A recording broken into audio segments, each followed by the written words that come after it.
Rebondit sur la satisfaction des besoins et avec en œil de mire également la problématique climatique, qui veut dire que la satisfaction des besoins, il va falloir la rapprocher de nous et réaliser effectivement, se mettre en tête. C'est pas du protectionnisme, mais à la limite d'ailleurs ça peut être entendable. Hein.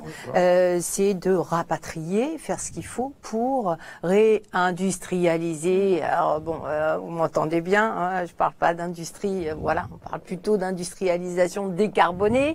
C'est un petit peu compliqué à certains égards effectivement, mais repenser tout le système et surtout le rapatrier. Et à partir de là, effectivement, mais vous avez des gisements d'emploi. Et si vous avez des gisements d'emploi et des besoins de compétences différenciées, variées, nouvelles d'ailleurs, parce qu'il y a beaucoup de compétences qui vont émerger sans doute, peut-être on soupçonne très mal, mais l'essentiel c'est de donner l'élan, de créer cette vigueur, cette envie, les formations qui vont avec, d'asseoir la population sur des bases de formation, d'éducation qui soient suffisamment solides pour pas gâcher ce potentiel qu'on connaît bien de l'enseignement français, enfin qui est quand même en train de nous échapper un petit peu ces temps-ci, ces dernières années. Et il faut absolument récupérer tout cela et rapatrier du potentiel de production.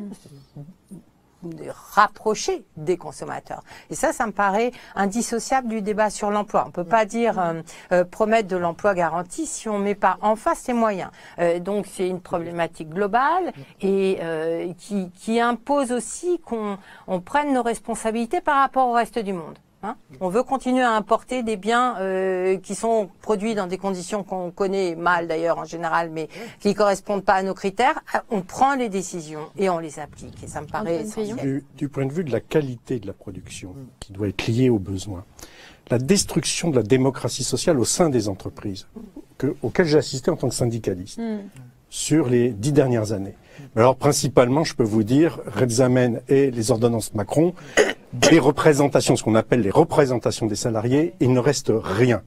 J'ai eu la chance d'être dans une entreprise où le dialogue social existait par volonté quasi spirituelle, disons, de la direction, autant que des salariés, avec une forte représentation syndicale. On avait l'impression d'être un îlot dans un océan de tempête.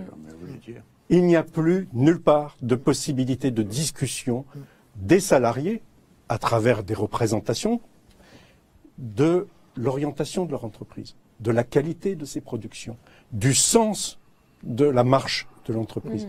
Et puis bien sûr de la justice sociale, qui est quand même aussi un des grands facteurs, disons, d'encouragement de tous au sein des entreprises. Là, il y a un enjeu qui rejoint les grands enjeux de transition. Mais qu'on aborde d'ailleurs. Moi je vois qu'au niveau des syndicats qui ne sont pas morts, quand ils renaissent, parce qu'il y a quelques renaissances, la thématique écologique est très forte. Elle a été longtemps taboue parce que on opposait monde industriel de la production et protection de la nature. C'était caricatural.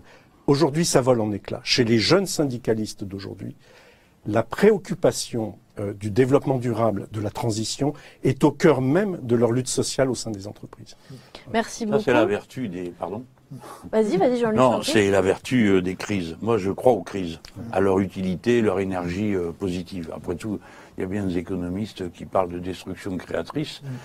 Donc, il y a des crises qui sont créatrices. Le défi écologique refonde la légitimité d'une conscience collectiviste.